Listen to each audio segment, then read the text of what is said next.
Earth sign, Capricorn, Taurus, and Virgo. Kumusta po kayo guys? Okay, so Earth sign, maraming salamat po sa walang sawang pagsubaybay sa ating mga reading. And kung kayo ay bago pa lang sa ating channel, mag-subscribe na po kayo guys. And i-click mo na rin yung ating notification bell para lagi po kayo guys updated sa ating mga bagong upload. Tignan natin Earth sign, ano ba ang inyong gabay? Earth sign, Capricorn, Taurus, and Virgo. Gabay po Spirit Guide. Okay, so guys, meron tayong Three of Cups. So sa pinapakita sa akin dito guys, para bang merong nakikipagmatigasan dito, Earth sign. May ganong energy ako nasasagap. Parang may gusto ko nang ma-release, meron ka nang gustong mawala na agam-agam. Sa ngayon guys, parang kailangan mo ng kaibigan ngayon na mag-a-advise sa'yo. Okay? So, tignan natin guys.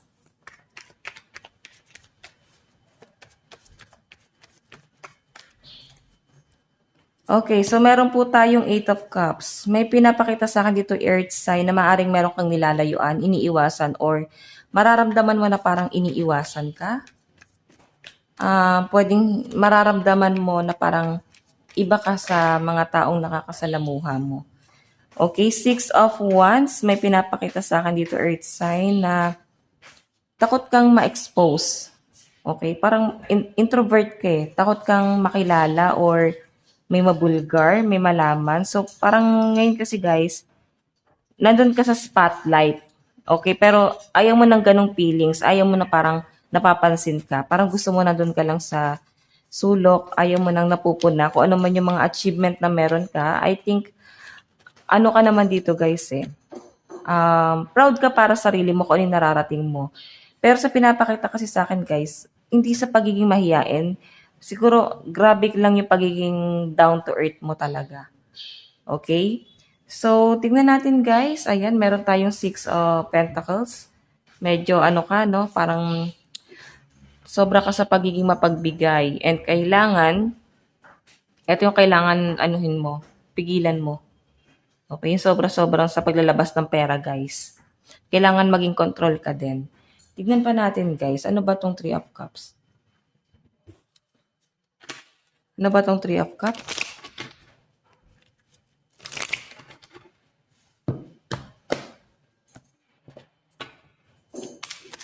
Ano po itong 3 of Cups?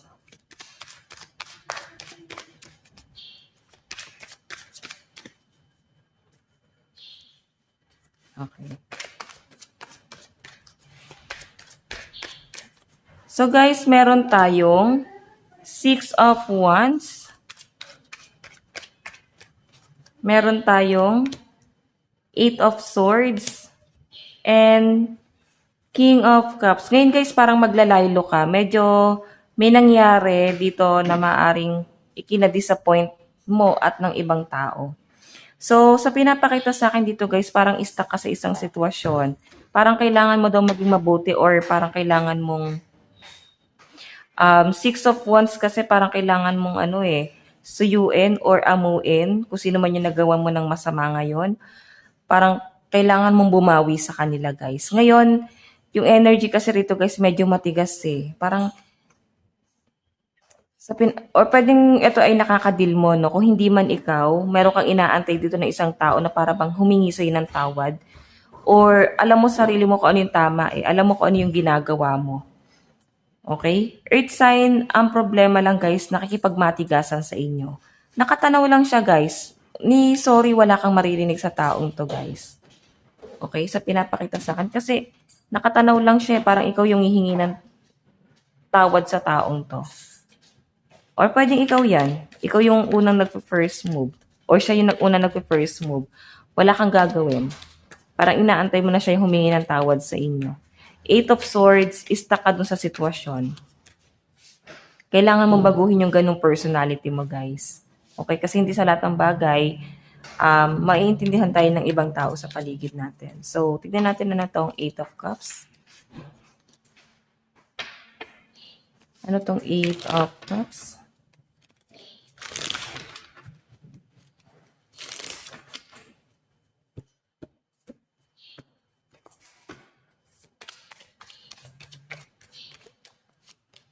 Meron tayong 7, the chariot. Sorry, 7 kasi andun. The chariot. Meron tayong ace of wands.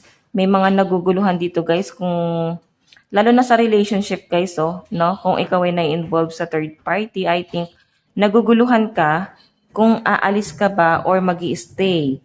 Or pwedeng ikaw yung may third party. Kung sino man dito guys yung may third party. Or pwedeng yung third party guys is yung conflict mo. Pwedeng sa trabaho mo. Tapos kailangan mo mamili sa dalawang sitwasyon. Pwedeng new opportunity para sa'yo, bagong career. Hindi ka makapamili kung magre-resign ka na ba sa work or tatanggapin mo na yung bagong opportunity sa'yo. And I think tatanggapin mo yung bagong offer. Pero kailangan mo pa rin daw itong pag-isipan guys. Kasi baka maging disappointment mo to sa huli. Okay, para bang nabigla ka.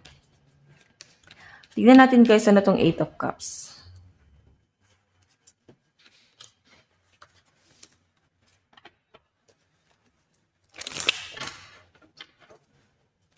Ano tong 8 of Cups?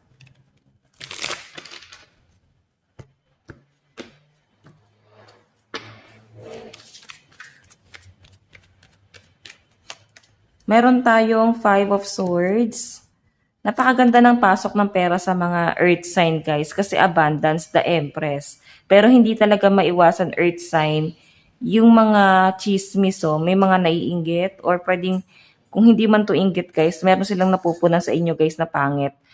Na personality mo, maaring yun yung ginagamit nila or pwedeng meron silang nalalamang sikreto mo at parang ginagamit nila yun guys against you. Death and Rebirth, alam mo minsan kaharap mo, mabuti sila pero hindi mo alam ang intention nila guys ay masama. Kasi abundance guys yung Empress. So maganda kasi yung daloy ng pera sa'yo. Kaya maaaring nakakainggitan ka. Tignan natin guys ano ba tong 6 of Wands.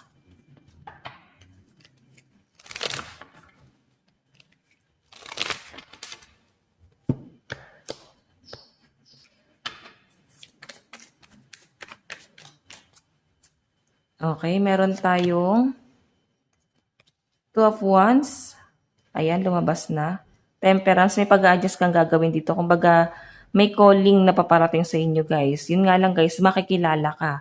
Maaring hindi mo pa niyayakap yung calling sa'yo, lalo na, guys, sa mga mataas ang intuition. Maaring napapaginipan mo or pinaparamdam na sa inyo, guys. Maaring hindi mo pa niyayakap yung calling mo or yung binibigay sa inyo guys na malaking responsibilidad ni universe kasi ayaw mo nun or hindi mo yun porte.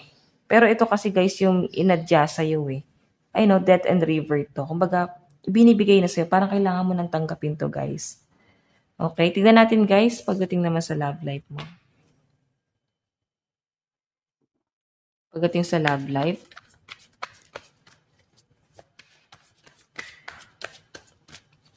meron tayong 10 of Cups. Meron tayong 6 of Swords. Okay, 7 of Cups. So guys, nakikita ko pagdating sa love life mo, ikaw ay parang mas mas i-workout mo yung connection mo sa family mo kahit anong mangyari. Kahit sino man ang maging hadlang, mas pipiliin mo pa rin yung family mo. Sa pinapakita sa akin dito. Page of Swords, may bago kang plano rito. Okay, marami kang pwedeng baguhin sa sarili mo pero mas pinipili mo yung mas makakabuti para sa'yo or makakabuti para sa inyo ng person mo. Sa love life mo, sa pinapakita sa akin guys, pwedeng pamilya mo na to or magkasama na kayo, live-in na kayo or mag-asawa. Sa pinapakita sa akin, marami kang option pero siguro mas pinipili mong i-workout yung relationship mo dito sa taong to. Okay? Parang dumating ka na sa point na nanawa ka na ng pabago-bago ng karelasyon. Tignan natin guys ang inyong love advice. Meron tayong chemistry. There's a strong magnetic attraction here. Diba? Parang mahal na mahal ka ng taong to guys. Meron po tayong express your love. Go ahead and make the romantic gesture. So siguro nahihiya ka na iparamdam sa taong to yung pagmamahal. Pero siguro hindi ka showy. Wala naman daw guys masama kung ipaparamdam mo. Tignan natin guys ang mensahe sa'yo ng person mo. Meron tayong I regret lying to you. So I think minsan nagsinungaling sa itong taong to. Okay? Advice. Earth sign, meron tayong healing. So, I think meron kang kailangang i-heal sa sarili mo. And yung mga past trauma, guys, ialis mo na yung sa sarili mo kasi hindi na siya makakabuti. Sabi nila, guys, yung mga regret na nangyari sa atin from the past, parang aral yun para sa atin, guys, no? Aral na maaaring may tinuturo sa inyo. Kung bakit kailangan mangyari kasi magagamit mo siya sa kasalukuyan or sa future. So guys, ang lucky number mo is 9 and 33. Ito lang naman po ang inyong mensahe. Hanggang sa muli, God bless and love you all. Thank you.